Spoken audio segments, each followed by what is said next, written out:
آج کی ویڈیو میں آپ کے ساتھ کوہ طور اور حضرت موسیٰ علیہ السلام کا واقعہ شیئر کیا جائے گا۔ وہ عظیم واقعہ جب انسان کی اللہ تعالیٰ سے ملاقات ہوئی، جب اللہ تعالیٰ کی تجلی کے سارے پردے ہٹ گئے، وہ نور جسے دیکھ کر موسیٰ علیہ السلام پر غشی طاری ہو گئی۔ وہ کون سا مقام ہے جہاں اس کائنات کے مالک کا ظہور ہوا تھا؟ اس جگہ کی کیا حالت ہوئی؟ وہ جگہ آج کہاں ہے؟ جب حضرت موسیٰ علیہ السلام کو مصر سے جلا وطن کیا تو حضرت موسیٰ علیہ السلام مدینے پہنچے، جہاں آپ نے حضرت شعیب علیہ السلام کی بیٹی صفورہ سے نکاح کر لیا اور وہیں بس گئے۔ مدین میں آپ 10 سال تک مقیم رہے۔ اس کے بعد حضرت موسیٰ علیہ السلام کو اپنے والدین اور لوگوں کی یاد شدت سے پریشان کرنے لگی، لہٰذا آپ نے مصر جانے کا ارادہ کیا۔ آپ نے رخت سفر باندھا۔ اس سفر میں آپ کے اہل خانہ بھی آپ کے ساتھ تھے۔ مدین سے مصر کا سفر ایک لمبا سفر تھا اور راستہ بھی ان کی اور بیابانوں سے بھرا ہوا تھا۔ سفر کی ایک تاریک رات تھی، ہوا میں خنکی تھی اور موسم سرد تھا۔ حضرت موسیٰ علیہ السلام کوہ طور کی جانب بڑھ رہے تھے۔ کوہ طور اس راستے میں واقع تھا جو مدین سے مصر کی طرف جاتا ہے، اور جب آپ طور کے پہاڑ کے نزدیک پہنچے تو راستے سے بھٹک گئے۔ آگ کا بھی کوئی انتظام نہ تھا، ساتھ ہی آپ کے گھر میں غلام اور بکریاں تھی۔ سردی بڑھتی ہی جا رہی تھی، لہٰذا اس سرد رات میں ہواؤں سے محفوظ رہنے کے لیے آپ نے ایک جگہ پر پڑاؤ ڈالا۔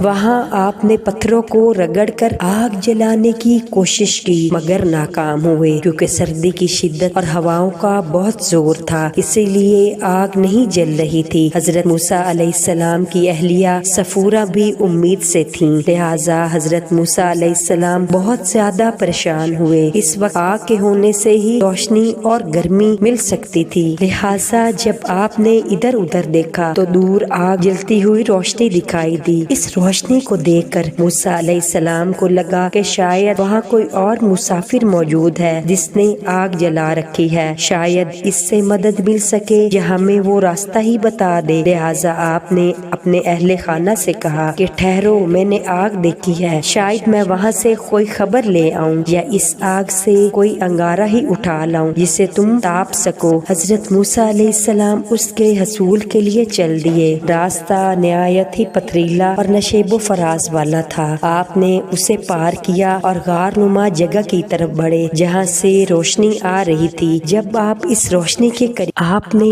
اس روشنی کو دیکھا، آپ نے اسے پار کیا اور غار نما جگہ کی طرف بڑھے جہاں سے روشنی آ رہی تھی۔ جب آپ اس روشنی کے قریب پہنچے تو دیکھا کہ ایک سرسبز جھاڑی آگ کی لپیٹ میں ہے۔ آگ پوری آب و تاب کے ساتھ بھڑک رہی ہے، لیکن وہ درخت کو راکھ کرنے کی بجائے اس کی خوبصورتی میں اضافہ کر رہی ہے۔ ایسا لگتا تھا کہ درخت روشنی سے جگمگا اٹھا ہے۔ آگ کے شعلے بھڑک رہے تھے، مگر درخت کی کوئی شاخ بھی نہیں جلتی تھی، نہ کوئی پتا، نہ دھواں ابھر رہا تھا اور نہ تپش۔ یہ منظر نہایت عجیب اور غریب اور آنکھوں کو متاثر کر دینے والا تھا۔ حضرت موسیٰ علیہ السلام حیرانی کی حالت میں اس درخت کی طرف دیکھے جا رہے تھے۔ وہ درخت آگ سے مغرب کی دائیں سمت میں تھا۔ اچانک ایک آواز آئی، اے موسیٰ، میں ہی تیرا رب ہوں، جوتیاں اتار دے، تو وادی مقدس طویٰ میں ہے اور میں نے تجھے چن لیا۔ میں ہی اللہ ہوں، میرے سوا کوئی خدا نہیں، بس تو میری بندگی کر اور میری یاد کے لیے نماز قائم کر۔ اللہ تعالیٰ نے خود حضرت موسیٰ علیہ السلام سے کلام کیا اور اپنے بندے کو حکم دیا، یہ جگہ پاک اور مقدس ہے، اور آپ کو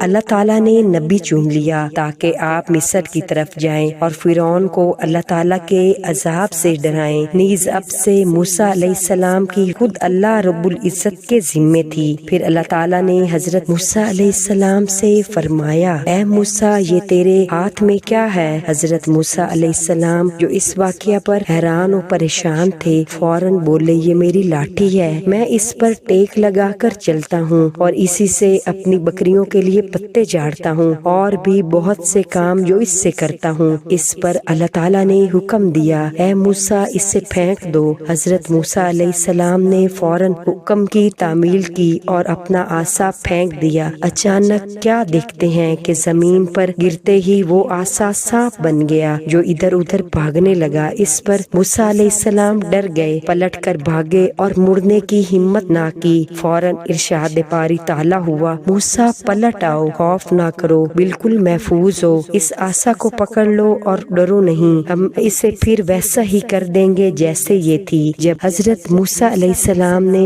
ڈرتے ڈرتے اس سانپ کو پکڑا تو پھر وہی سے عصا بن گیا۔ پھر اللہ تعالیٰ نے حکم دیا، اپنے گریبان میں اپنا ہاتھ ڈالو، وہ بغیر کسی عیب کے چمکتا ہوا نکلے گا۔ حضرت موسیٰ علیہ السلام نے حکم کی تعمیل فرمائی اور اپنا ہاتھ اپنے گریبان میں ڈال کر باہر نکالا تو ایسا نور اور چمک نکلا جو بے مثال تھی۔ لہٰذا یہ دو معجزے حضرت موسیٰ علیہ السلام کو عطا کر دیے گئے۔ جب موسیٰ علیہ السلام نے اپنے رب سے کلام کیا اور طور سے واپس لوٹے تو کوئی شخص بھی آپ کے چہرے کی طرف دیکھ نہ پاتا تھا۔ حضرت موسیٰ علیہ السلام کے چہروں اور آنکھوں میں وہ حسن اور نور آ گیا تھا کہ اس تجلی کو دیکھنے کے بعد آپ کی طرف دیکھنے والا آپ کے حسن کی تاب نہ لا پاتا تھا۔ اگر حضرت موسیٰ علیہ السلام کسی کی آنکھوں میں آنکھیں ملا لیتے تو اس شخص پر ہیبت طاری ہو جاتی۔ کوہ طور سے واپس آنے کے بعد آپ مصر کی طرف روانہ ہوئے۔ حضرت موسیٰ علیہ السلام کو اس کائنات کے رب سے کلام کرنے کی سعادت پر کلیم اللہ کہا جاتا ہے۔ مصر کی وادی میں موجود کوہ طور وہ پہاڑ ہے جسے جبل موسیٰ بھی کہتے ہیں۔ اللہ تعالیٰ کی تجلی کو اس پہاڑ کی ٹانیں برداشت نہ کر سکیں اور چھوٹی چھوٹی ہو کر ٹکڑوں میں ٹوٹ گئیں۔ اللہ کی تجلی کی وجہ سے یہ پہاڑ